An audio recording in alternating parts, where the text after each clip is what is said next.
আয়না তাকালো সরল চোখে।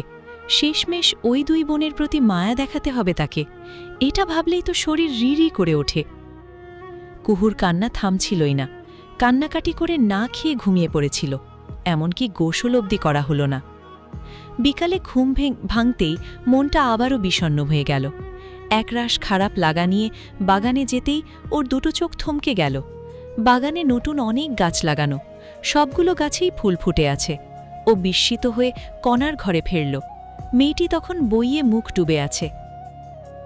বাগানে নতুন গাছ লাগানো, সবগুলোই ফুল, এগুলো কে করলো কণা? মনে মনে একটা সন্দেহ তো তৈরি হয়েই আছে, তবুও জিজ্ঞেস করে নিচ্ছে। কণা ধীর স্থিরভাবে বলে, দীপ্র ভাইয়া গাছগুলো লাগিয়েছে। কুহুর সন্দেহ এবার সত্যিতে বদলে গেল। ও থ হয়ে রইল। বই রেখে বোনের কাছে এলো কণা। তুই দেখেছিস আপু, দীপ্র ভাই আসলেই তোকে কেয়ার করে, তুই একটু বোঝ প্লিজ। কুহু তাকালো ছোট বোনের দিকে। মেয়েটির চোখে মুখে আকুতি। কুহু জবাব দিল না, চলে এলো নিজের কক্ষে। তবে মনটা চিন্তায় বুঁদ হয়ে রইল। ওর পুরো বিকেলটা ওভাবেই গেল। সন্ধ্যায় দীপ্রকে আসতে দেখা গেল। কুহু অপেক্ষায় ছিল। ও দোতলা থেকে নেমে এলো, সোজা বাড়ির সামনের রাস্তায় এসে দাঁড়ালো। দীপ্র ওকে দেখে ভ্রু কুঞ্চিত করল। আমার কথা আছে। একদম সংকোচহীনভাবে বলল কুহু। দীপ্র ছোট করে বলল, শুনছি, বল। আপনি এই গাছগুলো এনেছেন? হ্যাঁ। আমি তো বলিনি। ও, তবে কেন এনেছেন? ইচ্ছে হয়েছে তাই এনেছি। ইচ্ছে হলেই সেটা করতে হবে? গাছ আনাতে কি সমস্যা হয়েছে? এটা নিয়েও ঝামেলা? দীপ্র বিরক্ত হয়ে বলল কথাটা। কুহু বুক ভরে সমীরণ টেনে নিয়ে কিছু বলতে যেতেই দীপ্র বলে উঠল, এখানে কোনো দয়ার ব্যাপার নেই।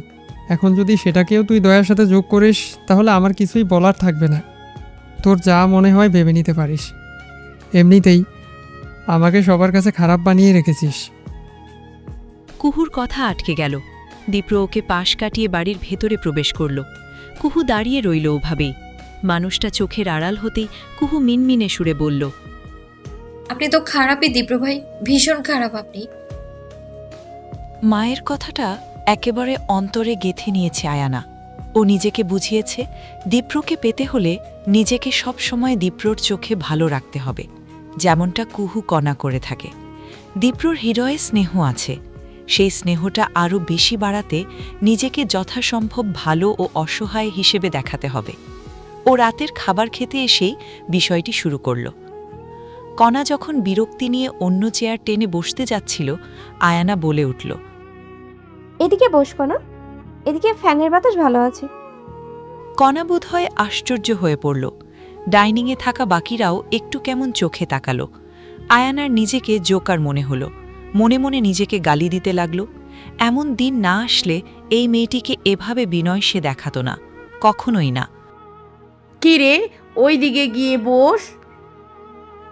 কণা তাকালো বোনের দিকে। কুহু হাতে হাতে খাবার দাবার দিতে সাহায্য করছে। বোনের ইশারা পেয়ে বসল কণা। আয়ানা মুখটায় হাসি আনল। কণার আসলে ভালো লাগছে না। আয়ানার মতিগতি ওর সুবিধার লাগে না। মাছ দেব? কণার মেজাজ ভালো নেই, তবে ও আসলে বেয়াদব না, তাই জবাব দিল। সবটা স্বাভাবিক হতে দেখে দীপ্রর মাঝে একটা স্বস্তি কাজ করল। বাড়ির ছোটরা সবাই বসলেও কুহু বসেনি খাবার খেতে। দীপ্র বলল, চেয়ার আরেকটা খালি আছে, কুহু বসে যা। আয়ানা নিজের হাতের মুঠো শক্ত করল।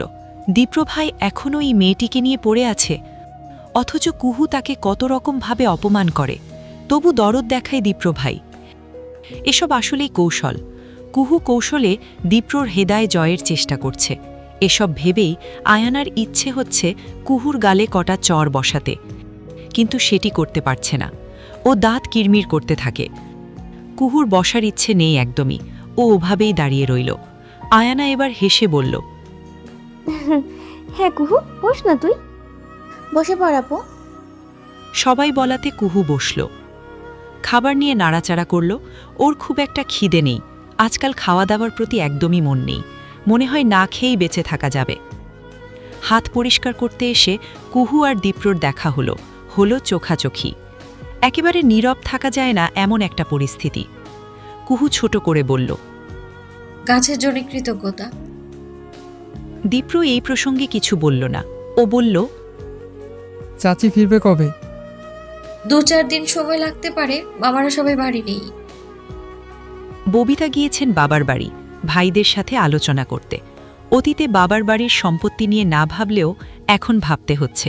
সেসব নিয়েই ভাইদের সাথে কথা বলবেন তিনি। দীপ্র ছোট করে নিঃশ্বাস ফেলে বলল,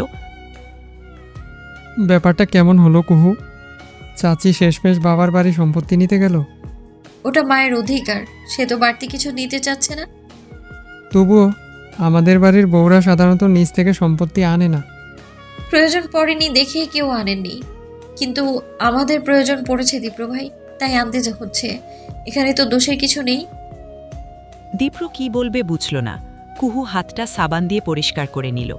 দীপ্র গেল না, দাঁড়িয়েই রইল। ভার্সিটি যাবি কবে থেকে? কুহুর গলাটা একটু শুকিয়ে এলো। ও ভার্সিটি যাচ্ছে না দুটো কারণে। প্রথমত মানসিক অবস্থা, ও দ্বিতীয়ত বেতন আটকে আছে। যাব দ্রুতই। টিউশন ফি আমি দিয়ে দিলে সমস্যা হবে? কুহু বুঝল বিষয়টা দীপ্র জেনেছেন। ও শুকনো ঢোক গিলে বলল, প্রয়োজন পড়বে না, মা ফিরলেই বকেয়া শোধ করে দেব। এতটা ভাবার জন্য কৃতজ্ঞতা। কুহু চলে গেল। দীপ্র রইল দাঁড়িয়ে। ওর হতাশ লাগে সব জটিল। জীবনে কখনো সখনো এমন পরিস্থিতি এসে দাঁড়ায় যা ঠিক ভুল হিসাব করতে দেয় না। তখন রাগ ক্ষোভই বেশি গুরুত্ব পায়, আর তারপর যে সিদ্ধান্ত আসে সেই সিদ্ধান্ত প্রতি মুহূর্তই ভোগাতে থাকে। দীপ্রর অবস্থা এখন ঠিক সেই পর্যায়ে। ওর ভোগান্তি চলছে। এর শেষ কোথায় ও সত্যিই জানে না। সকাল থেকেই বাড়ির ভেতর টুংটাং আওয়াজ চলছে। কর্মচারীরা বাড়ির কাজ করে চলেছে। বেশ ভালোই এগিয়েছে। সব কাজ শেষ হলে বাড়িটা আবার রং করা হবে। কুহু খুব একটা খেয়াল করতে পারে না এই বাড়িটায় যখন রং ছিল তখন কেমন দেখতে লাগত। ওর মনে পড়ে না ওসব।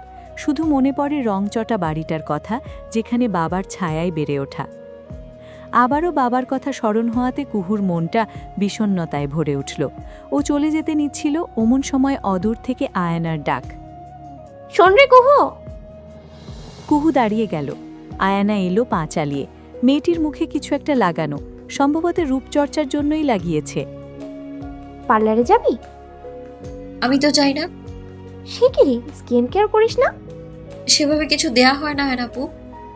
ও যাক, সেটা ব্যাপার না, আমার সাথে যাস তাহলে।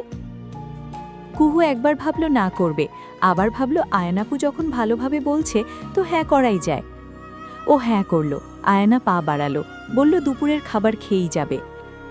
এই ঘটনা যখন কণাকে জানানো হলো তখন কণা বড় বড় চোখ করে তাকালো। এভাবে তাকাচ্ছিস কেন? তুই ডাইনির সাথে যাবি আপু? কণা, এভাবে বলিস কেন? আর কিভাবে বলবো? শোন আপু, এই আয়ন আপুকে সহ্য হয় না।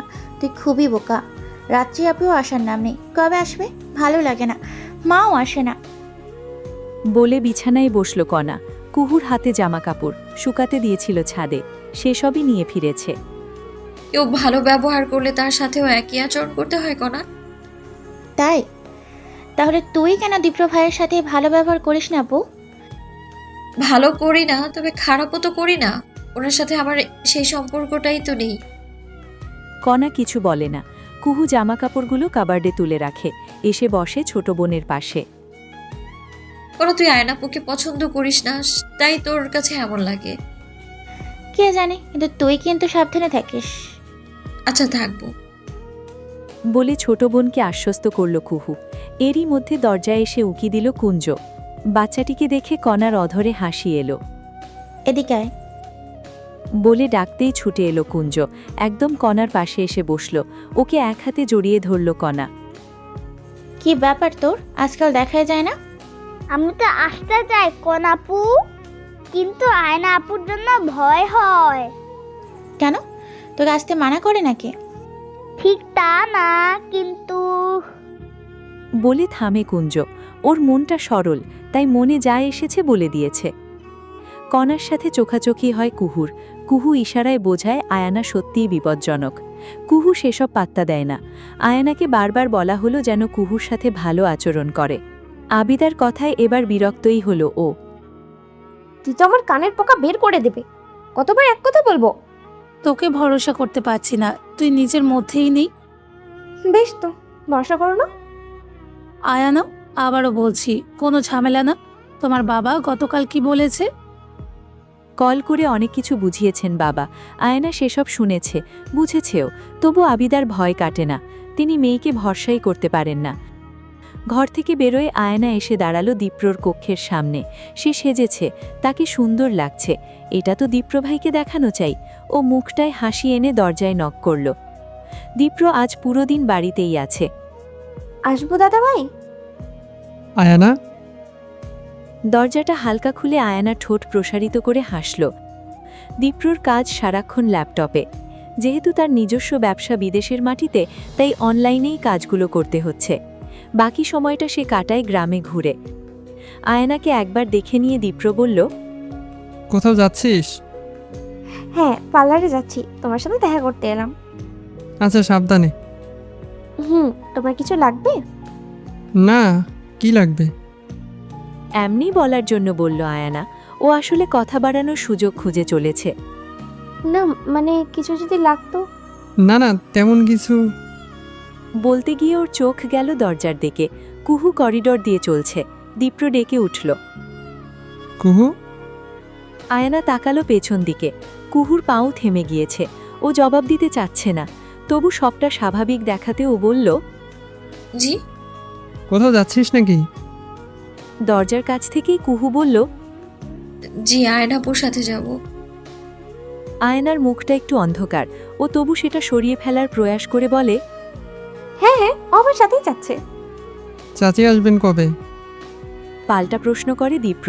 কুহু এবার পুরো দৃষ্টি মেলে যায়। আরো কদিন সময় লাগতে পারে। এ কদিন ভার্সিটি যাবি না তাহলে? জি যাব, কাল থেকেই যাব।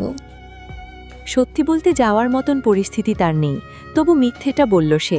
দীপ্র আয়নার দিকে দৃষ্টি ফেরালো। সাবধানে, দুজনকেই সন্ধ্যার আগে বাড়িতে দেখতে চাই, মনে থাকবে? মনে থাকবে। শেষ পর্যায়ে আয়নার মুখটায় হাসি এলো। ও বেরোলো এক রাশ খুশি নিয়ে। কুহু অবশ্য চুপ, সে নিজের মতন হেঁটে চলেছে। ওরা দুজন চলে যেতেই দীপ্র ল্যাপটপখানা রেখে দিল। তাকে উদাসীন লাগছে, মনটা ভালো নেই। যেতে যেতে আয়ানা বলল, একটা বিষয় ভালোই হয়েছে। কি? দীপ্র ভাই আর তোর বিয়েটা হলো না যে। দেখো, যা হয় ভালোই কিন্তু হয়, হয় না? হ্যাঁ হয়। বাট তুই কি কোনোভাবে দীপ্র ভাইকে পছন্দ করিস নাকি? এ কথায় কুহু তাকায় আয়ানার দিকে। আয়ানা তখনও প্রশ্ন নিয়ে চেয়ে। কিরে, পছন্দ করিস নাকি? হুট করে এইসব কেন জিজ্ঞেস করছো আয়নাপু? আসলে কুহু, বিষয়টা তোর জানা দরকার। কুহু তাকিয়ে থাকে। আয়ানা একটু চোখ মুখ শক্ত করে বলে, তুই হয়তো জানিস না বা বুঝিসনি। কি? দীপ্র ভাই আর আমি একে অপরের উপরে সফট। আমরা পছন্দ করি একে অপরকে। কুহুর এই স্বাভাবিক আচরণ আয়ানাকে একটু দ্বিধায় ফেলল। ও কুহুর বাহু ধরে বলল, তুই কি অনেক পছন্দ করিস? না, পছন্দ করতে যাব কেন? যাক ভালো। কুহু, তুই আমার ছোট বোন, তাই তোকে বললাম আমরা আসলে একে অপরকে পছন্দ করি। তুই কিন্তু এখনই কাউকে বলতে চাস না, না হলে আরেক ঝামেলা হবে। বলবো না, তুমি চিন্তা করো না। বলে চোখ বন্ধ করে কুহু। আয়ানা মনে মনে খুশি হয়। কুহু হয়তো বিশ্বাস করেই নিয়েছে। না নিলেও সমস্যা নেই, সে তো নিজের অনুভূতির বিষয়ে সচেতন করেই দিল। তবু যদি কুহু কিছু করতে চায়, তবে অবশ্যই এর জন্য ভুগতে হবে। ফিরতে গিয়ে লেট হলো। গ্রামে আজকাল বেশ সমস্যা দেখা দিচ্ছে। রাজনীতি নিয়ে যত সব ঝামেলা। কুহু বারবার বলেছিল একটু দ্রুত করতে। আয়ানাই লেট করল। এখন দেখা গেল গাড়ি পাওয়া যাচ্ছে না। আয়ানা আসলে ইচ্ছে করেই লেটটা করেছে। ও কল করল দীপ্রর নাম্বারে। দীপ্র তখন বাইরেই ছিল। আয়না একটু কাঁদো কাঁদো হয়ে বলল, দাদা ভাই, তুমি কি আমাদের নিতে আসতে পারবে? আসলে কুহুর জন্য লেট করে ফেলেছি। এখন মোড়ের রাস্তা দিয়ে যেতে ভয় হচ্ছে, গাড়িও নেই। ইচ্ছে করেই কুহুর ঘাড়ে দোষ চাপালো আয়ানা। কুহু একটু দূরে দাঁড়িয়ে। কথা শেষ করে আয়ানা বলল, দীপ্র দাদা ভাই আসছে, দেখলি তো আমার প্রতি তার ভালোবাসা ঠিকই আছে। কুহু কিছুই বলল না, শুধু একটু হাসার চেষ্টা দেখালো। আয়ানা আরও একবার খুশি হল। কুহুর সামনে দীপ্রকে নিয়ে কথা বলতে বেশ মজা লাগছে ওর। ও আরও একটু জ্বালাতে চাচ্ছিল, তবে কুহুর চোখ মুখে জ্বালা পোড়া নেই, কেমন সবটা স্বাভাবিক, তাই খুব একটা সুবিধা করতে পারল না। দীপ্র এলো প্রায় ২০ মিনিট পর। হেঁটে আসতে হয়েছে তাকে। এই সড়কে বড় গাড়ি নিয়ে চলা মুশকিল, ঘুরে আসতে গেলে আবার অনেকটা সময় লেগে যেত। দীপ্রকে দেখিয়ে আয়না এগিয়ে এলো, চোখ মুখ অসহায়ের মতন করে বলল, সরি, কুহুর কথাই লেট করে ফেলেছি। দীপ্র এ বিষয়ে কিছু বলল না। কিছু দূরে দাঁড়িয়ে কুহু এদিকে আসছে না। ওকে আসতে বল। আসতে বলল আয়ানা। কুহু এলো। ওদের পথ চলা শুরু হলো। আয়ানা ইচ্ছে করেই দীপ্রর গা ঘেঁষে চলেছে, পেছন পেছন কুহু। কিছু দূর এগিয়ে দীপ্র চাইল পেছনে। হঠাৎ তাকানোর কারণে দুজনের চোখাচোখি হলো। কিছুটা কঠোর সুরে দীপ্র বলল, সামনে আয়। চুপচাপ সামনে এলো কুহু, চলতে লাগল। দীপ্র বেশ চুপচাপ হাঁটলেও আয়ানা এটা সেটা বলে চলেছে। সড়কের এ মাথায় একটা দোকান রয়েছে, এখানে কিছু বাইক রাখা। বোঝা যাচ্ছে এলাকার কিছু সস্তা ছেলেপুলে, যারা রাজনীতির নামে এখানে সেখানে বাইক নিয়ে ঘুরতে থাকে। এদের উত্তাপ বেড়েছে আজকাল। দীপ্র চোখ মুখ কঠোর করল। কুহু কিছুটা এগিয়ে গিয়েছে। কুহু দাঁড়া। দাঁড়ালো কুহু। দীপ্র এসে ওর পাশে দাঁড়ালো, সাথে এলো আয়ানাও। দুজনকে এক পাশে দিয়ে দীপ্র বলল, চুপচাপ আমার সাথে হেঁটে যাবে, কোনো কথা নয়। আয়ানা প্রশ্ন করতে চাচ্ছিল, তবে দীপ্র থামিয়ে দিয়ে বলল, একদম চুপচাপ। ও দমল। দীপ্রর একপাশ হয়ে দুজন চলতে লাগল। দোকানের কাছে আসতেই হাসির শব্দ শোনা যাচ্ছে। ছেলেগুলো কিছু একটা নিয়ে হেসে চলেছে। দীপ্র চোখ মুখ কঠোর রেখেই কুহু আর আয়ানাকে সাথে করে পথটা শেষ করল। দীপ্রর চক্করে পরে কুহুকে আজ বের হতে হলো। ও বলেছে ভার্সিটি যাবে। গ্রাম থেকে মোটামুটি একাধিক ঘন্টা বাস জার্নি করে যেতে হয় ভার্সিটি। রাস্তায় গিয়ে একবার ভেবেছিল এদিক সেদিক ঘুরে টুরে চলে আসবে, আবার ভাবল ক্লাস করবে না, তবে ভার্সিটি থেকেই তো ঘুরে আসা যায়। ও আসবে শুনে লাবিবা নিজেও ক্লাস করবে না বলে জানিয়েছে। ভোরবেলায় ওঠে হালকা পাতলো খেয়েই বের হয়ে গিয়েছে কুহু। বাসে বসেছিল জানালার সিট ধরে। গ্রামের রাস্তা পেরিয়ে ধীরে ধীরে ইট পাথরের শহরটায় বাস পৌঁছালো। শুরু হলো জ্যাম। এই সকালবেলাতেও শহরের রাস্তাগুলো জ্যামে গমগম করে। অফিস টাইমে তো দম নেওয়ারও সুযোগ হয় না। কিছু সময়ের জ্যাম পেরিয়ে বাস পুনরায় চলতে লাগলো। কুহুর ফোনটা বাজলো ঠিক তখনই। কণা কল করেছে। হ্যাঁ কনা। তুই চলে গিয়েছিস আপু? হুম, ঘুমেছিলি, ডাকলাম না আর। ডাকবি না একবার? বাড়িতে কেমন লাগছে? মা নেই, তোকেও দেখলাম না। আমার সব খালি খালি লাগে রে। মন খারাপের একটা কণ্ঠ বেজে উঠল। কুহু বুঝল ওর মনের অবস্থা। একটু সময় নিয়ে বলল, মন খারাপ করিস না। আর তোর খালি খালি কেন লাগছে? বাড়িতে তো তোর পছন্দের মানুষ আছে। পছন্দের মানুষ বলতে দীপ্রকেই বুঝিয়েছে কুহু। কণা সেটা বুঝল। অমনভাবে বসে থেকেই বলল, তার সাথে সারাক্ষণ বসে থাকবো নাকি? সে কি আমার দুলাভাই হয়? হয়তো বড় ভাই। বড় ভাইয়ের সাথে আর ঠাট্টা করা যায় না। কণাটা ভারী চালাক আছে। কুহুর কথা থামে। ও প্রসঙ্গ বদলে বলে, কুঞ্জকে নিয়ে থাক, দাদি জানের কাছে গিয়ে বসতে পারিস। সেদিন বলছিল কণাটা আজকাল দেখাই করে না, ঘুরে আয় গিয়ে। আচ্ছা, তুই সাবধানে যাস। বলি কল কাটল কণা। কুহু কয়েক সেকেন্ড মুঠোফোনের দিকে চেয়ে রইল, তারপর ছোট করে নিঃশ্বাস ফেলে ব্যস্ত রাস্তাটার দিকে চাইল। দাদিজানের ঘরে গিয়ে দেখা গেল আগে থেকেই সেখানে একজন উপস্থিত, আর সে হলো আয়ানা। এমনিতে আয়ানা এ বাড়ির কাউকেই পছন্দ করে না, এমনকি দাদিজানের সাথে দেখা করতেও চাইতো না। আজ এইভাবে বসে আছে, তাও এই সকাল সকাল। কণার ভ্রু কুঞ্চিত হয়ে রইল। মেয়েটিকে দাঁড়িয়ে থাকতে দেখে দাদিজান বললেন, ওখানে দাঁড়িয়ে আছিস কেন? এদিকে আয়, আজকাল তো তোকে পাওয়াই যায় না। কণা শুকনো মুখে দাদিজানের কাছে এসে দাঁড়ালো, তবে বসল না। দাদিজান বসতে বললেও বসল না। কি খবর তোর? মন খারাপ নাকি? মন খারাপ হবে কেন বুড়ি? তাহলে সারাদিনে একবারও আসার সময় হয় না যে? ইচ্ছে করে আসি না, এখন তো তোমার দেখবার মানুষ স্বভাব নেই। সামান্য খোঁচা দেওয়ার চেষ্টা করল কণা। আয়ানা সেটা বুঝতে পেরেও গিলে নিল। মুখটায় হাসি রেখেই বলল, কণা, বস না, দাঁড়িয়ে আছিস কেন? বসবো না। বলে থম ধরে রইল কণা। দাদিজান বললেন, বস বস, তোদের দুজনের সাথে কথা বলি। বুড়ি মানুষের বড় যন্ত্রণা, কেউ কথা বলার নেই। কুহু কোথায় রে? কুহু, এই কুহু। ডেকে উঠলেন বৃদ্ধা। কণা দাঁড়িয়ে থেকেই বলল, আপু ভার্সিটিতে গেছে। ভার্সিটিতে গিয়েছে? কথাটা বলল আয়ানা। কণা মুখটা অমন শুকনো রেখেই বলল, হুম। আয়ানার ভালো লাগলো না। কুহু অনেক দিন ধরেই ক্লাসে যায় না, অথচ দীপ্র এক বলাতেই চলে গেল। ও ঠোঁট কামড়ে রইল। কুহুটা বড় শ্যানা, তাকে সহজভাবে নেওয়া ঠিক হবে না। সায়েরকে আসতে দেখে কুহু প্রায় চিবিয়ে চিবিয়ে বলল, তুই ওকে জানালি কেন? দোস্ত রাগ করিস না, জানতে চাইনি। ও এমনভাবে জানতে চাইছিল যে ও জানতে চাইলো আর তুইও বলে দিলি? আশাই ভুল হয়েছে আমার। বলে চোখ মুখ শক্ত করে ফেলল কুহু। লাবিবা ওর হাতটা ধরে বলল, সরি দোস্ত। সবসময় সরি বলে হয় না লাবিবা। শায়ের একটা পাগল, সেবার রটালো আমি নাকি ওর সাথে প্রেম করি। ও একটা...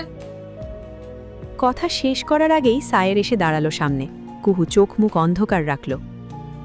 কুহু, ফাইনালি ক্যাম্পাসে এলি তুই। বলে এমনভাবে নিঃশ্বাস ফেলল যেন এত কাল ধরে দম আটকে রেখেছিল। লাবিবা পরিস্থিতি ঠিক করতে বলল, চল ক্যান্টিনে গিয়ে বসি। ওরা গেল ক্যান্টিনে। সায়ের চট করে চায়ের টোকেন নিয়ে চা অর্ডার করল। কুহু বসে আছে মনমরা হয়ে। লাবিবা বলল, আমি চা নিয়ে আসি, তোরা বস। বলে সরে পড়ল লাবিবা। কুহু চিবিয়ে চিবিয়ে তাকালো একবার। সায়ের বলল, কুহু, তুই এখনো সেই ব্যাপারটা নিয়ে রাগ করে আছিস? রাগ করাটা কি স্বাভাবিক না? আই নো, স্বাভাবিক, কিন্তু বিষয়টা ইচ্ছেকৃত ছিল না রে। আমি মজা করে বলেছিলাম তুই আমি রিলেশনে। সেটা এক কান করে করে কিভাবে যে ছড়ালো, আমি সেটার জন্য সরি। কুহু দম ফেলল, বলল, আমি তোকে কি বলেছিলাম শায়ের? একটু দূরত্ব রাখ বলিনি? দূরত্ব তো রেখেছি, আর কিভাবে? তুই কেন আমার বিয়ের দিন গিয়েছিলি তবে? ওটা তো... ওর কথা আটকে গেল। কুহুর ফোনটা বেজে উঠেছে। কণার নাম্বার থেকে কল এসেছে।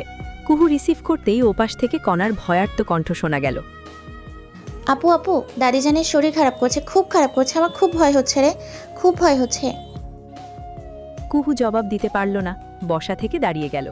1 সেকেন্ডও সময় নিল না, সামনের পথে এগিয়ে গেল। সায়ের কিছু বলতে নিয়েও বলতে পারল না, দাঁড়িয়ে রইল শুধু। লাবিবা ঠিক তখনই চা নিয়ে ফিরল।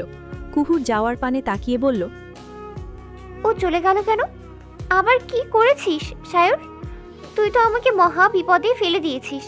তোর জন্য আমার ফ্রেন্ডশিপ না ভাঙে। বলে একরাশ বিরক্তি প্রকাশ করল লাবিবা। সায়ের কথা বলল না, তাকিয়েই রইল। বোঝার চেষ্টা করল কুহু কেন ওভাবে চলে গেল। দোষটা কি তার? হন্তদন্ত হয়ে বাড়ির ভেতর প্রবেশ করল কুহু। সে যেতে চেয়েছিল হসপিটালে, কিন্তু এতটা দূর থেকে জ্যাম ঠেলে আসতে আসতে দাদিজানকে হসপিটাল থেকে নিয়ে আসা হয়েছে। দাদিজান শুয়ে আছেন। বয়সের ভারে শরীর অসুস্থ হয়ে পড়েছিল। নানান সমস্যায় শরীর এখন মুক্তি পেতে চায়। কুহু এসে একদম পায়ের কাছে বসল। ওর ভেতরটা হু হু করছে। একটু আগেও ঘর ভর্তি করে সবাই ছিল, এখন শুধু দীপ্র দাঁড়িয়ে। দাদিজান? গলার কাছটা কেমন শুকনো লাগে। কুহুর খুব কান্না পাচ্ছে। পাশ থেকে দীপ্র বলে, ঘুমাচ্ছে, ওষুধ দেওয়া হয়েছে, রেস্টে থাকতে হবে। ঘরে যে জ্যালত একটা মানুষ দাঁড়িয়ে তা এত সময় পর খেয়াল করল ও। কান্নাটা গিলে নিয়ে শুধালো, কি হয়েছিল? বয়সের কারণে যা হয়, নানান সমস্যা। চেক আপ করা হয়েছে, রিপোর্ট সবগুলো আসেনি। কুহু বসা থেকে দাঁড়িয়ে পড়ে। পা বাড়াতে গিয়ে মাথাটা কেমন ঘুরে যেতে নেয়। দীপ্র ধরতে যাওয়ার আগেই নিজেকে সামলে নেয় ও। আমি একটু ঘর থেকে আসি, দাদিজানকে একা রাখবেন না। অতিরিক্ত চিন্তা ও হন্তদন্ত হয়ে আসার কারণে শরীরটা বড় ক্লান্ত লাগছে। কুহু দুর্বল পায়ে ঘরে এসে পৌঁছায়। ওখানে আগে থেকেই কণা ছিল, ছিল কুঞ্জ। দুটিতে বসে আছে। কুহুকে দেখেই কণা প্রায় কেঁদে ফেলে। আজকাল ওর খুব ভয় হয়। বাবার মৃত্যুর পর মৃত্যু জিনিসটা ওদের নিকট ভয়ানক হয়ে গিয়েছে। কণাকে এক হাতে জড়িয়ে ধরে কুহু। সব ঠিক আছে কণা, সব ঠিক আছে। কণা কাঁপছে। ও আর আয়ানা তখন ঘরেই দাদিজানের পাশে বসা। দাদিজান বললেন পানি খাবেন। ঘরে পানি নেই, আয়ানা পানি আনতে গেল, কণা দাঁড়িয়ে রইল। তারপর হুট করে বৃদ্ধা কেমন অসুস্থ হয়ে পড়লেন। চোখ দুটো বড় বড় হতেই কণা চিৎকার করে উঠল। ওর চিৎকারে সবাই ছুটে এলো, ধরাধরি করে নেওয়া হলো হসপিটালে। কণার দেয়া বর্ণনাতে শরীর কেঁপে ওঠে কুহুর। বাবাকে হারানোর কথা স্মরণ হয়। কুহু ছুটে গিয়েছিল হসপিটালে, পাগলের মতন গিয়েছিল ও। তবে ততক্ষণে পৃথিবীর মায়া ত্যাগ করেছেন ভদ্রলোক। সেই কথা স্মরণ হলে কুহুর সবটা এলোমেলো হয়ে যায়। ও শুকনো ঢোক গিলে বোনের পিঠ বোলায়। কুঞ্জ চেয়ে রইল। বয়স কম হওয়ার দরুন সে অনেক কিছুই ধরতে পারে না, তাই তার কাজ চেয়ে থাকা, শুধুই চেয়ে থাকা। দীপ্র তখনও বসা ছিল। কুহু না বললেও সে বসেই থাকত। কুহু জামাকাপড় বদলে এসেছে, চোখে মুখে দিয়েছে পানির ঝাপটা। এখন কিছুটা ভালো লাগছে। ও ঘরে এসে বলল, আপনি যেতে পারেন এখন। দীপ্র গেল না, এই প্রসঙ্গে কিছু বললও না, দাঁড়িয়ে রইল। কুহু গিয়ে বসল দাদিজানের পাশে। কিছুটা দূর থেকে খটখট আওয়াজ হচ্ছে বাড়ি মেরামতের, মাথায় এসে লাগছে। কুহু মাথাটা চেপে ধরে বলল, কাজটা 2 দিন বন্ধ রাখা যায় না? দাদিজানের অসুবিধা হয়, আমারই মাথা ধরে যাচ্ছে। শব্দটা খেয়াল করল দীপ্র। ও ছোট করে বলল, বলে দেব। তারপর আবারও নীরবতা। কুহু যাচ্ছে দীপ্র চলে যাক, কিন্তু মানুষটা যাচ্ছে না। ওর ভালো লাগছে না। ও দৃষ্টি ফেরালো। আমি দাদিজানের খেয়াল রাখতে পারবো। জানি। আবারও একটা নীরবতা। কুহু কি বলবে বোঝে না, মৌন থাকে। খানিক বাদে দীপ্র বলে, দাদিজানের কিছু হলে অনেক কিছুই বদলে যাবে। এটা তো জানা কথা, সবাই এত স্বার্থপর।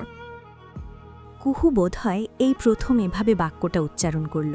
দীপ্র চোখ মুখে আধার নিয়ে বলল, চাচিও তাই মনে করেন, কিন্তু এই ক্যাটাগরিতে আমি পড়ব না। কুহুর বড় হাসি পেল, তবেও হাসল না। একজন আগাগোড়ায় স্বার্থপর মানুষ কিনা বলে, আমি এই ক্যাটাগরিতে পড়ব না। অনেক সময় ধরে দাদিজানের ঘরের কাছে ঘুরঘুর করছে আয়ানা। দুজনকে একসাথে দেখে ওর মাথায় আগুন ধরে যাচ্ছে।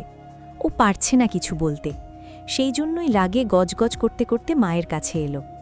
সবটা শুনে আবিদা মহা বিরক্তিতে বললেন, এমন একটা বিষয় নিয়েও তোমার বাড়াবাড়ি না করলে হয় না? না হয় না, তুমি দুইজনের একজনকে বের করে আনো, না হলে আমি ওখানে গিয়ে কিছু একটা করে ফেলবো। ভদ্রমহিলা দাঁত কিরমির করতে করতে বেরোলেন। শাশুড়ির ঘরে প্রবেশ করে বললেন, কুহু, সেই কখন এসেছিস রে? যা কিন্তু খাওয়া দাওয়া কর। পরে খাবো চাচি। এটা বললে হয় নাকি? বাড়িতে আপা নেই, তোর মাও নেই, আমি আছি একজন, তোদের খাওয়া দাওয়ার বিষয়টা তো আমাকেই দেখতে হয়। কুহু আরও কিছু বলতে নিচ্ছিল, ঠিক তখনই দীপ্র বলল, কারোই খাওয়া হয়নি, না খেলে দেখা যাবে আবার কেউ অসুস্থ হয়ে পড়বে। কুহু, সবাইকে নিয়ে খাওয়া দাওয়া করে আয়। কুহু কথাটার গুরুত্ব বুঝল। ও চুপ করে বেরিয়ে গেল। কক্ষের সামনে দাঁড়িয়েছিল আয়ানা। এই সাধারণ বিষয়টাও ওর ভালো লাগল না। ও ধরে বসল অন্যটা। ওর মনে হতে লাগল মা বলাতে কুহু যেতে চাচ্ছিল না, অথচ দীপ্র ভাই বলাতে চলে গেল। আয়ানার রাগ কমার বদলে বাড়তে লাগল। মায়ের সাথে দৃষ্টির বিনিময় হতেই ও রেগেমেগে চলে গেল। আবিদা আশ্চর্য হয়ে পড়লেন। এই মেয়েটিকে একদমই বুঝতে পারেন না সে। দুপুরের পর থেকে বাড়িতে একে একে ফিরে এলেন দবির, জেবা ও আনোয়ার। এসেই তারা মায়ের সাথে দেখা করেছেন। সবাই ফিরলেও ফিরতে পারেননি ববিতা। তার কাজটির সমাধান হয়নি এখনও। তিনি কয়েকবার কল করে খোঁজ নিলেন। একটা সময় পর বলে উঠলেন, আমি কালই ফিরে আসবো আম্মা। আমি একটু দূরে আসতে না আসতেই আপনি কেমন হয়ে গিয়েছেন। কাজ শেষ করে এসো ছোট বউ, আমি ঠিক আছি। আপনার জন্য চিন্তায় থাকবো আম্মা। বলেই কল ছাড়লেন তিনি। বৃদ্ধা ছোট করে নিঃশ্বাস ফেললেন। ববিতার সাথেই দীর্ঘ এত বছরের ওঠা বসা। বাকি বউদের থেকে নারীটিকে অধিক স্নেহ করেন তিনি। অনেক সুখ দুঃখ একসাথে ভাগ করেছেন কিনা। দুদিন গেলেও আসতে পারলেন না ববিতা। কাজ থেমে আছে। দাদিজানের শরীর খারাপের বাহানায় 2 দিন বাড়িতেই ছিল কুহু। সে বরাবরের মতনই দাদিজানের যত্ন নিয়েছে। দীপ্র বলে দিয়েছিল বাড়ির কাজ বন্ধ রাখতে। আজ সকাল থেকে আবার কাজ শুরু হয়েছে। খটখট তার আওয়াজ। কুহুর ভালো লাগে না। ও বেশ বিরক্তির সুরে বলে, এই কাজগুলো কবে শেষ হবে? শব্দগুলো মাথায় পোকা বের করে দিচ্ছে। আর কিছুদিন, দীপ্র বলল, কাজ প্রায় শেষের দিকে, এরপর রং করা হবে। রং করার কথা শুনে কুহুর মন খারাপ হলো। সেটা বুঝেই বৃদ্ধা বললেন, ও কুহু, চেহারা অমন করলি কেন? রং না করলে হয় না দাদিজান? কেন রে? রং করলে তো বাড়িটা নতুন হয়ে উঠবে। তা হবে, কিন্তু তাতে তো পুরনো সব ছোঁয়া হারিয়ে যাবে। বৃদ্ধা একটু থামলেন। তার নিজেরও কেমন খারাপ লেগে উঠল। পুরাতন ঘর, পুরাতন জিনিসপত্র, সব কিছুতে আলাদা মায়া থাকে, থাকে আলাদা স্নেহ। যাগ্গে, রং তো করতেই হবে, না হলে বাকিদের আবার সমস্যা হবে। বৃদ্ধা কিছু বললেন না। কুহু ঔষধ নিয়ে দাদিজানকে খাইয়ে দিল। তারপর বলল, আমার ভার্সিটি যেতে হবে, আপনি নিজের খেয়াল রাখবেন। রাখবো, তুই সাবধানে যাস। হুম। বলে বের হলো কুহু। ও চলে যেতেই ঘরের মধ্যে প্রবেশ হলো আয়ানার। মেয়েটি বুঝেছে এই বাড়িতে দাদিজানের আলাদা কদর আছে। তাছাড়া দীপ্রভাইও দাদিজানকে ভীষণ সম্মান করে চলে, তাই বৃদ্ধার সাথে সম্পর্ক ঠিক রাখতে হবে। বেশ কটা দিন পর দবিরের সাথে ভালোভাবে কথা হচ্ছে দীপ্রর। এক পর্যায়ে দবির বললেন, তোমার সমস্যা হচ্ছে না? একটু তো হচ্ছে, দূর থেকে সব সামাল দেওয়া কষ্টের। তাহলে ওখানে গিয়েই দেখো সবটা। তোমার নতুন ব্যবসা, প্রথম প্রথম ভালো রেসপন্স পেয়েছো, তাই বলে সব সময় কিন্তু তেমন থাকবে না, গুরুত্ব দাও। হুম। বলে মৌন হলো দীপ্র। ছেলেকে এক নজর দেখে নিয়ে দবির বললেন, তোমার মাথায় কি চলছে দীপ্র? তেমন কিছু না বাবা। হুম, তুমি কিছু একটা বলতে চাচ্ছ না, না বলতে চাইলে জোর করব না। ভেবেছি ব্যবসাটার কন্টিনিউ করব না, মানে? দেশেই থাকব। দবির চুপ হলেন, একটু ভাবলেন, তারপর বললেন, এখানে তোমার পিছুটান কি দীপ্র? দীপ্র উত্তর দিল না। দবির চোখ মুখ একই ভঙ্গিতে রেখে বললেন, তুমি এখন যথেষ্ট বড়, তোমার সিদ্ধান্ত নেওয়ার অধিকার আছে, তাই আমি এখানে মন্তব্য করব না। তবে ভেবেচিন্তে সিদ্ধান্ত নিও, বারবার ভুল করলে সমস্যা। হুম, দেখি, এখনো শিওর না। আসবো দীপ্র দাদা ভাই? আয়ানা এসে ঠকঠক করল। দীপ্র আর দবির তাকালেন দরজার দিকে। আয়ানা হাসি রেখেছে ঠোঁটে। আয়ানা, কি খবর মা? হাতে আবার কি? চা নিয়েছি বড় চাচু। বলে আয়ানা ভেতরে প্রবেশ করল। অধরে হাসি রেখে টেবিলে রাখল। দীপ্র বলল, আমি তো চা চাইনি। তা চাওনি, কিন্তু মনে হলো আনলে মানা করবে না। দীপ্র চা ওঠালো। আয়ানা উৎসাহ নিয়ে বলল, আমি বানিয়েছি। তাই নাকি?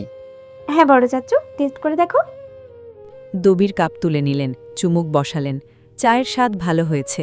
আয়ানা কোনো কিছুই করে খায় না বলা চলে। সে চা বানিয়েছে এটা ভাবতেই ভালো লাগা কাজ করছে। ভালো হয়েছে মা। আয়ানা খুশি হল। একই সাথে দীপ্রর দিকে চাইল। দীপ্র চা কাপে চুমুক বসাতেই ও শুধুল, কেমন হয়েছে? ভালো, বেশ ভালো। আয়ানার ভেতরে শত শত প্রজাপতি উঠতে লাগল। ওর অধরে হাসিখানা মিশেই রইল। দাদি জানে তো চা খাওয়া নিষেধ। আমি গিয়েছিলাম, টেস্ট করাতে পারলাম না, এটার জন্য খারাপ লাগছে। এই কয়েকদিনে আমি আরো অনেক কিছু শিখে ফেলবো। চাচু, আমি যাই, তোমাদের আর বিরক্ত না করি। বলে ট্রেখানা ওঠালো আয়ানা। তারপর দীপ্রর দিকে চেয়ে বলল, আসছি দাদা ভাই। আয়ানা চলে যেতেই দীপ্র একটু স্বাভাবিকভাবে বাবার দিকে চাইল। দবির বললেন, যে কোনো সিদ্ধান্ত ভেবে চিন্তে নিও। জি। আয়ানার মনে হলো সে আকাশ জয় করে ফেলেছে। ও খুশি মনে ট্রে নিয়ে নিচে যাচ্ছিল। তখনই দেখল কুহু বেরোচ্ছে। ভার্সিটি যাচ্ছিস নাকি? পেছন ফিরল কুহু। প্রচলিত কথায় আছে, যাওয়ার পথে পিছু ডাকা ভালো নয়। যদিও এসব কুসংস্কার, তবে যুগের পর যুগ ধরে চলে আসা কথাগুলো অন্তরে কেমন গেঁথে যায়। কুহু ছোট করে নিঃশ্বাস ফেলল।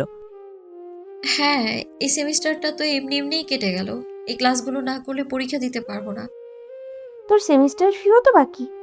হ্যাঁ। দীপ্র দাদা ভাইয়ের থেকে নিতি না। তাহলে বাবাকে বলবো যেন ফি দিয়ে দেয়। আয়ানা আঘাত করতে চাইল নাকি সত্যি সাহায্য করতে চাইল তা বোঝা মুশকিল।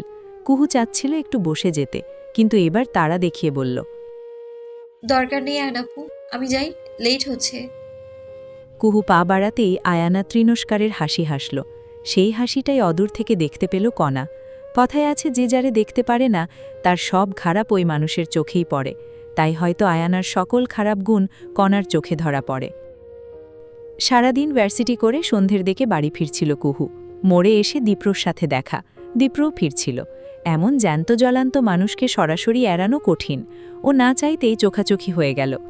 অতঃপর দুজন একসঙ্গেই পথ চলতে লাগল। একটু সময় পর দীপ্র শুধিল, এত লেট কেন হলো? ক্লাস শেষে প্রিভিয়াস ক্লাসের নোটগুলো করছিলাম। বাসায় নিয়ে আসতি? বাসায় পড়তে ইচ্ছে করে না। ও, পরীক্ষা কবে? সামনের মাসে। ও। কথা ফুরালো। দুজনের মাঝে কথা বলার মতন বিষয় নেই আসলে। কেউ আর কোনো কথা না বলে বাড়ির দিকে এলো। ভেতরে যাওয়ার পূর্বে কুহু দেখল ফুল গাছগুলোই ফুল এসেছে। ওর ভালো লাগলো। যাক, গাছের যত্ন নিচ্ছিস তবে। কুহু তাকালো দীপ্রর দিকে। দীপ্র একই ভঙ্গিতে বলল, ভেবেছিলাম রাগ দেখিয়ে গাছগুলো মারবি হয়তো। আমি তেমন নই যে অকারণেই কোনো কিছু নষ্ট করব। ও, তাও ঠিক। বলে দীপ্র নিঃশ্বাস ফেলল। সে হয়তো মনে মনে অন্য কোনো কথাই ভাবছিল, তবে সেটির প্রকাশ ঘটল না, রয়ে গেল নীরবে। বাড়ির ভেতর এসে দেখা গেল আয়ানা নাশতা বানিয়েছে। দীপ্রকে দেখে সে ভারী খুশি হয়েছিল, তবে সাথে কুহুকে দেখে সেই খুশিতে ভাটা পড়ল। দীপ্র দাদা ভাই, তোমার অপেক্ষায় ছিলাম। কেন? স্পেশাল কি আছে? নাস্তা বানিয়েছি, চিকেন পাকোড়া। তোমার তো খুব পছন্দ, তাই না? কুহু দাঁড়িয়ে থেকে এই অবধি শুনল, তারপর পাশ কাটিয়ে চলে গেল। আয়ানা অধরে বাঁকা হাসি রেখে বলল, এই কুহু, তুই খাবি তো? কুহু তাকালো। ঠিক তখনই আয়ানা দীপ্রর বাহুখানা ধরে বলল, দ্রুত ফ্রেশ হয়ে আসো দাদা ভাই, তোমার রিভিউ না পাওয়া অবধি শান্তি পাচ্ছি না। আয়ানার হঠাৎ ছোঁয়াটা দীপ্রকে একটু ভাবিয়ে তুলল। ও চাইল সামনের দিকে। কুহুর দৃষ্টি এদিকেই ছিল। আয়ানা এবার বলল, খাবি তো কুহু? আমি খেয়ে এসেছি আয়নাপু, এখন আর ইচ্ছে নেই। ও, দীপ্র দাদা ভাই, তুমি চলো তো। বলে এক প্রকার টেনেই নিয়ে যেতে লাগলো আয়ানা। দীপ্র মুহূর্তেই বুঝে গেল আয়ানা কুহুকে জ্বালাতে চাচ্ছে, কিন্তু প্রশ্ন হচ্ছে, কুহু কি আদৌ জ্বলছে? পরের দিন কুহুর দিন কাটল পুরো বাড়ি ঘুরঘুর করে। আজ সকাল থেকে তার ঘরের পাশে কাজ চলছে। খটখট সে শব্দে ঘরে থাকতে পারেনি সে। সন্ধ্যার দিকে লোকগুলো চলে যেতেই ও এসেছিল একটু ঘুমিয়ে নেবে বলে, কিন্তু সেই ঘুমটুকু আর হল না। হৈ হৈ করে ঘরে প্রবেশ করল কুঞ্জ। বাচ্চাটাকে দেখলেই কুহুর মায়া হয়, আদর করতে ইচ্ছে করে। এই বাড়ির সবথেকে সরল মানুষটা কুঞ্জ। ওর মধ্যে বাকিদের মতন হিংসা নেই, নেই স্বার্থ। কুঞ্জ এসেই গাল ভরাট করে হাসল। কুপু কুপু, দারুণ খবর আছে। দারুণ খবর। হুম। মাথা কাত করে জানালো কুঞ্জ। কুহু হাসল, বলল, কি খবর রে কুঞ্জ? তোর জন্য কোনো মেয়েটে এলো নাকি রে? জানিস তো, পাশের বাসায় মেয়েগুলো তোকে খুব পছন্দ করে। আমাকে দেখলেই ওরা তোর কথা বলে। কুঞ্জর গাল দুটো একটু রঙিন হল। কুহু হেসে বলল, তা কি খবর রে? রাত্রিপু এসেছে। রাত্রিপু এসেছে? হ্যাঁ। আমাকে তো বললো না। সাথে আবির ভাইও এসেছে। আবির ভাই এসেছে? বিস্ময়ে কুহু দাঁড়িয়ে গেল। কুঞ্জ বলল, হ্যাঁ, জানো আবির ভাইকে কি হ্যান্ডসাম লাগছে। বিদেশে থাকলেই বুঝি সবাই সুন্দর হয়ে যায়, ইপ্রো দাদা ভাইয়ের মতো। শেষ কথায় কুহু ছোট করে তাকালো। কুঞ্জ বরাবরই কথার টোন দীপ্রর দিকে আনে। দীপ্রকে এত ভালোবাসেও। নিচে নেমেই অভিমান ঢেলে দিয়ে কুহু বলল, বাহ বাহ, আমাকে জানায়ও নি। রাত্রি হেসে ফেলল ওর কথায়। অদূর থেকে আবির বলল, আমিই মানা করেছি। ওয়াও, তাহলে তো 16 কলা পূর্ণই হলো। সারপ্রাইজ দিতে চেয়েছিলাম। ওসব কথা মানবো না। আহা, এভাবে রাগ করে নাকি? এতদিন পর এলাম, একটু তো কনসিডার কর। এই কথায় কুহু একটু দমল। ও জবাব দেওয়ার পূর্বেই বাড়িতে প্রবেশ করতে করতে দীপ্র বলল, কে কি কনসিডার করবে? শালা আসবি যে, আমাকেও বললি না। দীপ্র আর আবির মুখোমুখি হল। হেসে দীপ্রকে জড়িয়ে ধরল আবির। ভাই, তোদের সারপ্রাইজ দেওয়ার জন্য বলিনি, রাগ করিস না। আচ্ছা, রাগ করলাম না। কি খবর বল? চলছে বেশ ভালো। ফুপু ফুপা এলো না? প্রশ্নটা রাত্রির দিকে চেয়ে করল দীপ্র। রাত্রি তখন কুহুর সাথে দাঁড়ানো। কাল আসবে, আজ বাসায় গেস্ট আছে ভাইয়ার। তোর সই ছিল না, তাই চলে এলাম আজই। ভালোই হয়েছে, জমিয়ে গল্প করা যাবে। বলে হাসল দীপ্র। কুহু এদিকেই চেয়েছিল, অনমনেই চেয়েছিল। দীপ্রর হাসিখানা সুন্দর, কেন যেন ওর চোখে লাগল। ও নজর ফিরিয়ে নিতেই কণা এসে পাশে দাঁড়ালো, ফিসফিস করে বলল, আবির ভাইকে দারুণ লাগছে রে আপু। তুই দীপ্র ভাইকে না চাইলে অন্তত আবির ভাইকে ট্রাই কর না প্লিজ। আয়ন আপুকে আমি একদমই ভরসা করি না, কখন না আবার আবির ভাইয়ের ধরে টানাটানি শুরু করে। পাশেই ছিল রাত্রি। ওর কথা শুনতে পেয়ে মুখ টিপে হাসল। কুহু ধমকের সুরে বলল, তোর মাথায় সবসময় এগুলোই ঘোরে। ভাইয়াকে সাইয়া বানানোর ইচ্ছে আমার নেই, তুই ট্রাই কর। হ্যাঁ রে কণা, চাইলে ট্রাই করতে পারিস, আমার ভাই কিন্তু সুন্দর। বলে পুনরায় হাসল রাত্রি। কণা হতাশার মতন করে বলল, ছোট বলে চান্স নিতে পারছি না, বড় হলে ঠিকই ট্রাই করতাম। ওদের কথার মাঝে আগমন হলো আয়ানার। ও এসেই ঢং শুরু করল। আবির বলল, বাপরে, আয়ানাকে তো চেনাই যাচ্ছে না, পুরোপুরি গ্রামের মেয়ে হয়ে গেছে রে। আয়ানার গায়ে সালোয়ার কামিজ ছিল, আজই পরা হয়েছে। গ্রামের মেয়ে কথাটা শুনে আয়ানার নাক ছিটকাল। ছি, গ্রামের মেয়ে? সত্যি গ্রামের মেয়ে লাগছে আমাকে? ওর ছি বলার ধরনটা সবারই চোখে লাগল। ও নিজেও বোধহয় বিষয়টা বুঝতে পারল। পরিস্থিতি বদলানোর প্রয়াসে বলল, না মানে, আমাকে গ্রামের মেয়ে লাগবে এটা ভাবতেই কেমন যেন লাগছে। গ্রামের মেয়ে কি খারাপ হয় নাকি আয়ন আপু? ফট করেই বলে ফেলল কণা। আয়ানার একরাশ বিরক্ত হলো, একটু চিবিয়ে চিবিয়ে বলল, তুই কি ঝগড়া করতে চাস কণা? আমি সেরকম কিছু মিন তো করে বলিনি। তোমার কথার ধরনেই তো বোঝা যায়। আয়নার রাগ হলো, ইচ্ছে হলো ঠাস করে মেয়েটাকে চর বসাতে। দীপ্র কণ্ঠের স্বর বদলে বলল, যে যার ঘরে যাও, ওরা মাত্রই এসেছে, ফ্রেশ হোক, তারপর আড্ডা দেওয়া যাবে। মায়ের কানের কাছে এসে ঘ্যান ঘ্যান করতে লাগলো আয়ানা। আবিদা বিশাল বিরক্ত। থামবে তুমি? থামবো কেন? কণাকে আমি আসলেই চড় মারবো, পরে আমাকে কিছু বলতে পারবে না। মারো, মানা করেছে কি? পরে দীপ্রকে হারালে কান্নাকাটি করতে আসবে না। এই এক জায়গাতেই আটকে যেতে হয় আয়ানার। ওর কান্না পায়, রাগ হয়।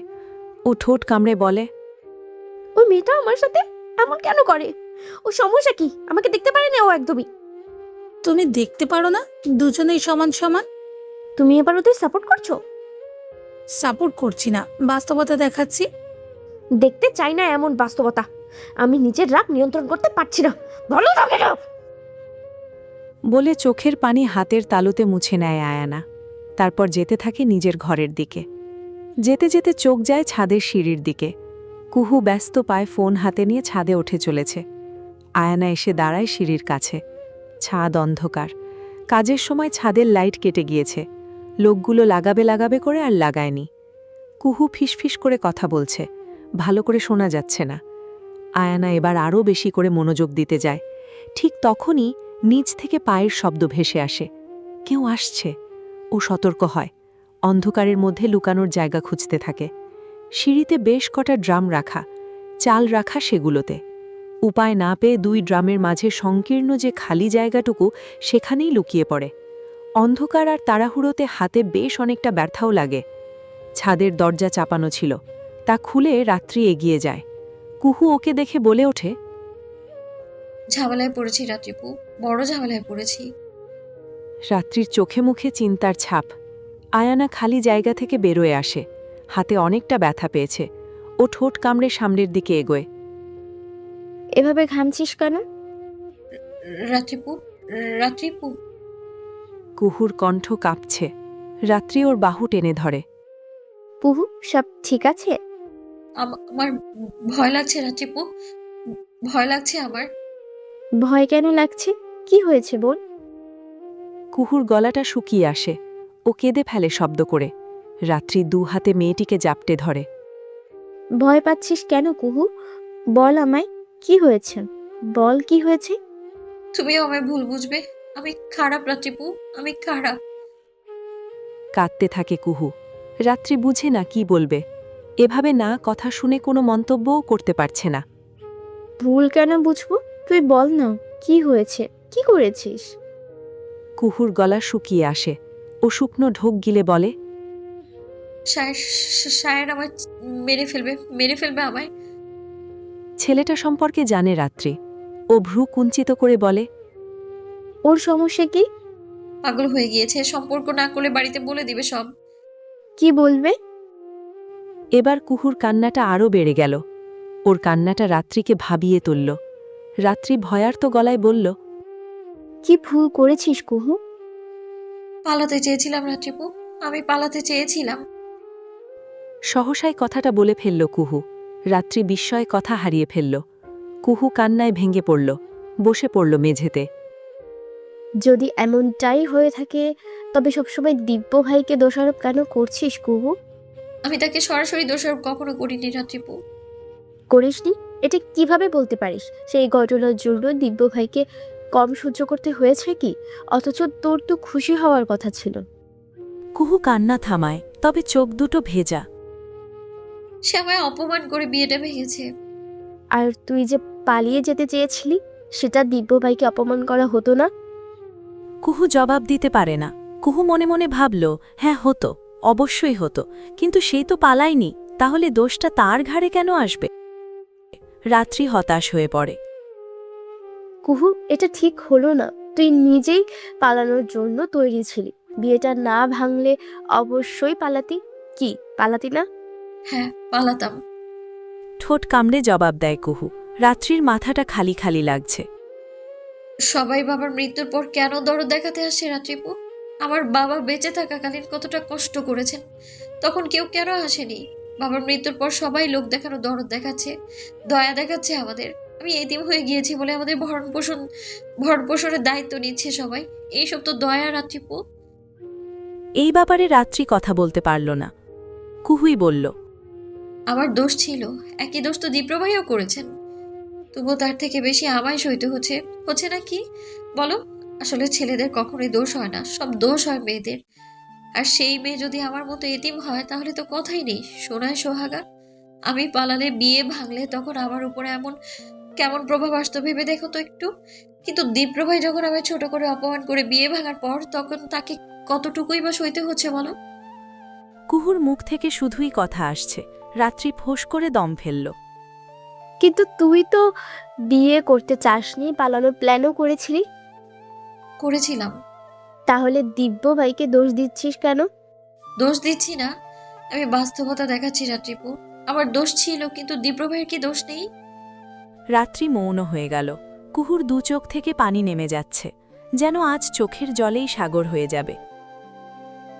আরে বাহ, তাহলে এই ব্যাপার। ফট করেই দরজার ওপাশ থেকে বেরিয়ে এলো আয়ানা। কুহুর বুকটা ধিম ধিম করে উঠল। রাত্রি ভ্রু কুঞ্চিত করে বলল, তুই এখানে কি করছিস আয়ানা? লুকিয়ে আমাদের কথা শুনছিলি? হ্যাঁ রাত্রিপু, শুনেছিলামই তো। না শুনলে তো এত বড় সত্য জানাই হতো না। আয়নাপু দেখো বিষয়টা। কি দেখবো? তুই এত বড় সত্য লুকিয়ে রেখে নিকুশে যে থাকিস, সেই সবই দেখবো? আয়ানা, আমাকে থামাতে পারবে না রাত্রিপু, একদমই পারবে না। আমার কথা শোনো আয়নাপু, তুমি কিন্তু। চুপ, একদম চুপ। তোদের দুই বোনের ন্যাকামির শেষ আমি করবই। বেয়াদব কথাকার, ভেতরে ভেতরে এত কিছু করে সবার কাছে মহান সাজা।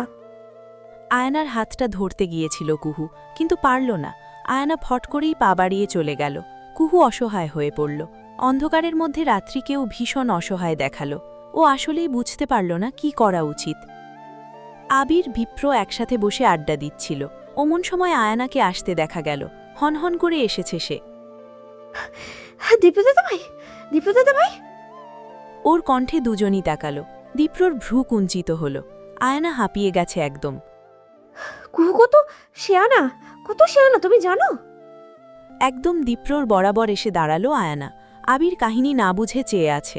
দীপ্রর বাহুখানা স্পর্শ করল আয়ানা।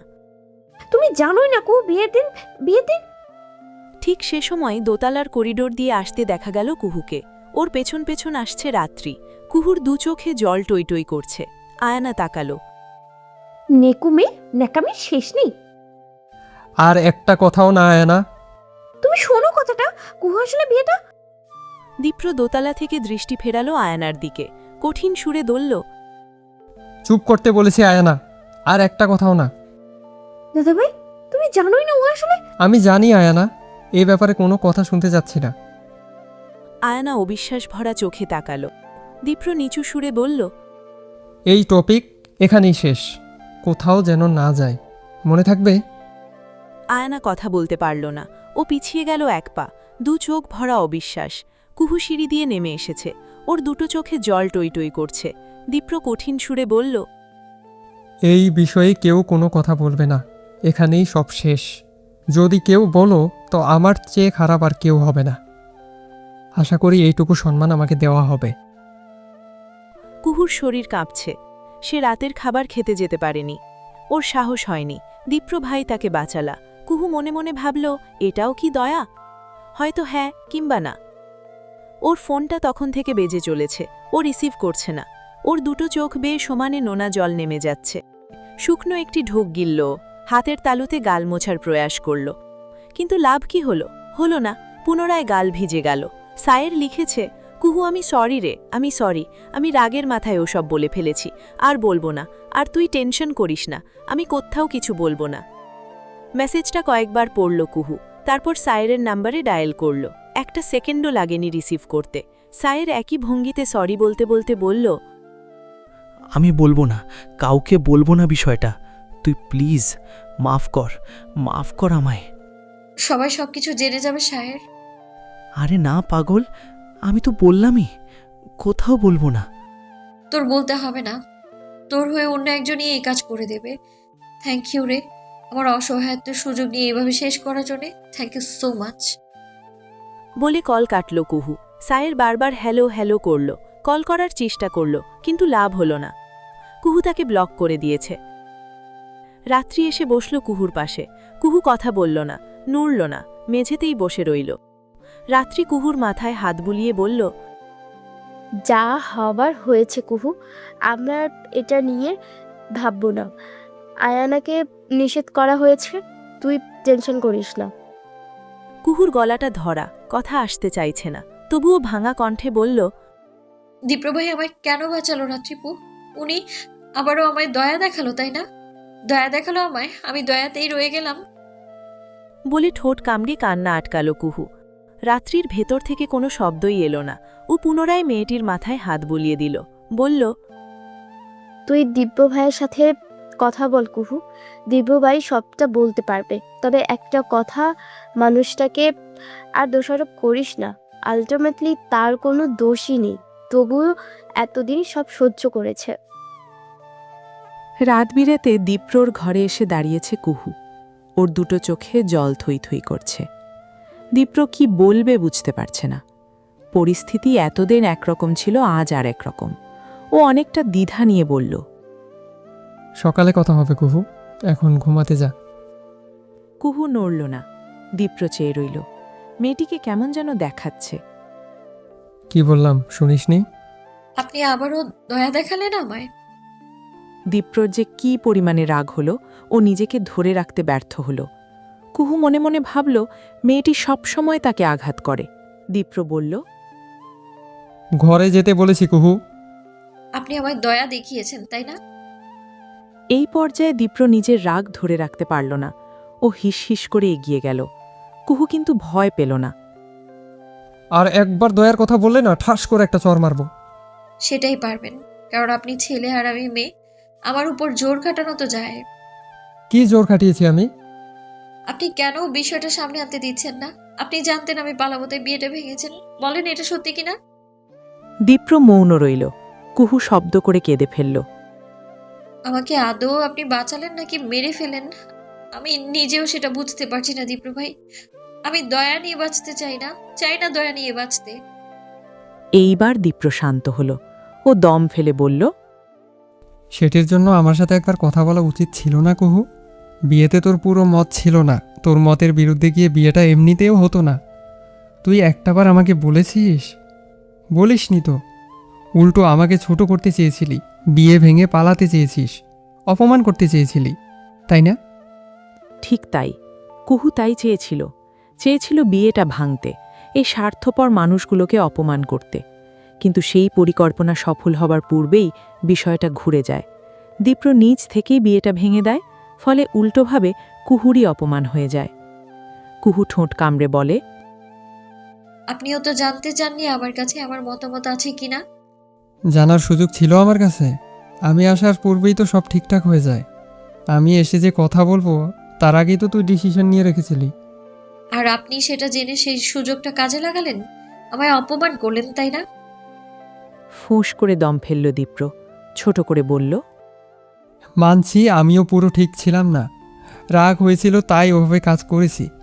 তবে আমি বিয়ে না ভাঙলে তুই যে কাজটা করতে যাচ্ছিলি সেটা কতটা প্রভাব ফেলতো বুঝতে পারছিস কুহু? বাড়ির সম্মান থাকতো, সবাই বলতো না হেড স্যারের মেয়ে পালিয়ে গিয়েছে, চাচার নাম খারাপ হতো না, চাচির বদনাম হতো না। শুধু আমাকে অপমান করার জন্য তুই নিজে যে বাকি সবাইকে অপমান করতে চেয়েছিলি, এটা কখনো মাথায় এসেছে তোর? কুহু ঠোঁট কামড়ে নিজের কান্না আটকাল। কুহু মনে মনে ভাবল সেই মুহূর্তেই বিষয়গুলো সত্যিই মাথায় আসেনি, তবে পরে বুঝতে পেরেছিল। কিন্তু ততক্ষণে কিছু করার ছিল না, বিষয়টাই ঘুরে গিয়েছিল। দীপ্র তাকে অপমান করেছিল, বিয়ের সাজ নিয়ে কুহুকে শুনতে হয়েছিল বিয়েটা হচ্ছে না কুহু, অথচ ঘটনা উল্টো হওয়ার কথা ছিল। সবটা স্মরণ করে কুহু আসলেই দুঃখে নুয়ে পড়ল। শীতল কণ্ঠে দীপ্র বলল, যা হবার হয়েছে, আমি আমার কাজের জন্য সরি। ইনফ্যাক্ট সব দোষ তো আমিই নিয়েছি, তাই না? তবু এত রাগ কেন তোর? কারণ কারণ আপনারা স্বার্থপর, সবাই স্বার্থপর। বলে কুহু উল্টো পথে হাঁটতে লাগল। দীপ্র মনে মনে ভাবল সে ভাষা হারিয়ে ফেলল। সে স্বার্থপর, আসলেই সে স্বার্থপর। রাত্রি এখনও কুহুর ঘরেই আছে। ওর চিন্তা হচ্ছিল। মেয়েটি আসতেই ও শুধালো, সব ঠিক আছে কুহু? হুম। বলে মুখ ঘুরিয়ে নিল কুহু। রাত্রি বুঝল মেয়েটির একটু একা থাকা দরকার। ও আদরের হাতখানা গালে স্পর্শ করিয়ে বলল, একটু ঘুম দে, ভালো লাগবে। আচ্ছা। রাত্রি চলে যেতেই দরজাটা আটকে দিল কুহু। তারপর লাবিবার নাম্বারে কল করল। মেয়েটি ঘুমায়নি, জেগেই আছে। অনেকবার কল দিয়েছে। কুহু, কুহু দোস্ত, আমাকে মাফ কর আমায়। আমি যদি জানতাম ওই হারামিতে অমন করবে তাহলে জীবনেও ওকে সাথে নিতাম না। সরি দোস্ত, মাফ কর আমায়, আমি সরি রে। এতগুলো কথা বলে থামল লাবিবা। যা হবার হয়েছে লাবিবা, এখন আর ঠিক করার মতো কিছুই নেই। আমি সরি দোস্ত। সরি বলতে হবে না, আমার ভাগ্যটাই খারাপ। একজন খারাপ ভাগ্যের মানুষের সাথে তোর উচিত বন্ধুত্ব না রাখা। কুহু, হুম, আমি সিদ্ধান্ত নিয়েছি, আমার আর কাউকেই লাগবে না। এভাবে বলিস না দোস্ত, আমার কথাটা শোন দোস্ত। কুহু শুনল না, কলটি কেটে দিল। লাবিবা ফোনের স্ক্রিনে তাকিয়ে কেঁদে ফেলল। লাবিবা মনে মনে ভাবল ওর ভুল হয়েছে, ও ভুল করেছে। যদি সেদিন সায়েরকে না জানাতো, সায়ের যদি ওর সাথে না আসতো, তবে এত কিছু হতো না। লাবিবার ভীষণ কষ্ট হচ্ছে। কল করে চলেছে সায়ের। লাবিবা তীব্র রাগ নিয়ে কলটা রিসিভ করল। সায়েরকে কিছু বলতে না দিয়ে বলল, কুহু আমার সাথে ফ্রেন্ডশিপ ভেঙে দিয়েছে। খুশি হয়েছিস না? হওয়ারই কথা। তোর আর আমার মধ্যেও কোনো আর বন্ধুত্ব নেই। সবটা শেষ সায়র, সবটা শেষ। তুই তোর পথে আর আমি আমার পথে। একটা শব্দও বলতে দিল না লাবিবা, কলটি কেটে দিল। সায়ের হতবম্ব হয়ে গেল। সায়ের মনে মনে ভাবল রাগের মাথায় সে বলেছিল ঘটনা কুহুর ভাষায় জানিয়ে দেবে, পরে নিজের ভুলটি বুঝেও ছিল। কিন্তু এতে লাভ হলো কি? কোনো লাভ হলো না। একটা রাগ থেকে বলা কথায় এভাবে বন্ধুত্ব নষ্ট হয়ে গেল। সাইরের খুব খারাপ লাগলো, নিজের ওপর রাগ হলো। কেন অমন কথা বলেছিল সে? ওর জন্য সবটা আজ শেষ হয়ে গেল, একদম শেষ হয়ে গেল। সমস্ত রাত ঘুম নেই কুহুর, মেঝেতে বসে কাটালো। এখন ভোর হয়ে গিয়েছে। গত রাতে জানালা লাগানো হয়নি। আলো এসে ঘরে পৌঁছালো। সেই সাথে মোরগের ডাক ও সদর দরজার বেল বেজে উঠল। একটু বাদেই শুরু হলো খটখট আওয়াজ। বাড়ি মেরামতের কাজ করছে মজুররা। শব্দটা এত বাজে লাগে কুহুর। কুহু মনে মনে ভাবল। ওর ইচ্ছে করল ছুটে গিয়ে বলতে আজ কোনো কাজ হবে না, কিন্তু সেই উপায় যে নেই। ও ফোঁস করে দম ফেলল। এ ঘরে থাকা যাবে না। কুহু উঠে পড়ল। শরীর নড়তে চাচ্ছে না, শক্তি পাচ্ছে না। করিডোর পেরিয়ে নিচে আসতেই আয়নার সাথে চোখাচোখি হলো। আয়না খুব ভোর বেলায় উঠেছে। ইদানিং সে শরীরচর্চায় মনোযোগ দিয়েছে। কুহুকে দেখেই বাঁকা হাসল। তিরস্কার পেয়ে কুহুর মনটা বিষাদে ভরে উঠল। ও ঝামেলা না করে এক কাপ চা বানাতে রান্নাঘরের দিকে এগোচ্ছিল। অমন সময় আয়না বলল, শেয়ানো আছিস ভালোই। কুহু ঢোক গিলল, ঠোঁট কামড়ে নিজেকে শান্ত করল। সামনে আগাতে যেতেই আয়না বলে উঠল, বেশি বাড়াবাড়ি করলে না সব কথা সবার কানেই চালান করে দেব। অন্যান্য দিনের থেকে আজ আয়নার কণ্ঠে ঘৃণা বেশি, আছে গৌরব। কুহু এবার পেছন ফিরল। ওর চুলগুলো এখনও অনেকটাই এলোমেলো। ভয় দেখাচ্ছ আয়নাপু? না, ভয় দেখাচ্ছি না, তবে সতর্ক করলাম। শোন কুহু। একটু থামল আয়না, চারপাশে চোখ বুলিয়ে এক পা এগোলো। চিবিয়ে চিবিয়ে নিচু সুরে বলল, দীপ্র ভাইয়ের থেকে দূরে থাকবি, নাহলে আমার থেকে খারাপ কেউ হবে না। তার প্রতি আমার কোনো আগ্রহ নেই আয়নাপু। এটা জেনে বুঝেও এই কথার মানে দেখি না আমি। তোকে ভরসা করি না। কুহুর বড় হাসি পেল। ও একটু তিরস্কারের সুরে বলল, আর যদি আমি চাইতাম তাহলে তুমি যে বিষয় নিয়ে ভয় দেখাচ্ছ তার ধারে কাছেও আসতে পারতাম না। পারতে না তুমি আসতে। দীপ্রভাইকে আজ যেভাবে চাচ্ছ তার নাম নিতেও দুবার ভাবতে হতো তখন, না হলে জীব। বিস্ফোরণ নিয়ে তাকালো আয়না। কুহু শুকনো একটা ঢোক গিলল। শরীরটা বড় ক্লান্ত লাগছে। চা দরকার, এক কাপ ধোঁয়া ওঠা চা।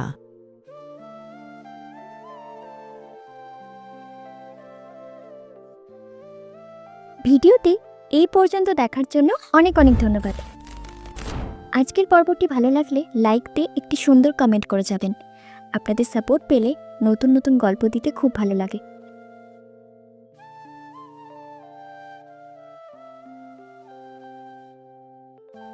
ধন্যবাদ সবাইকে। ভালো থাকবেন, সুস্থ থাকবেন।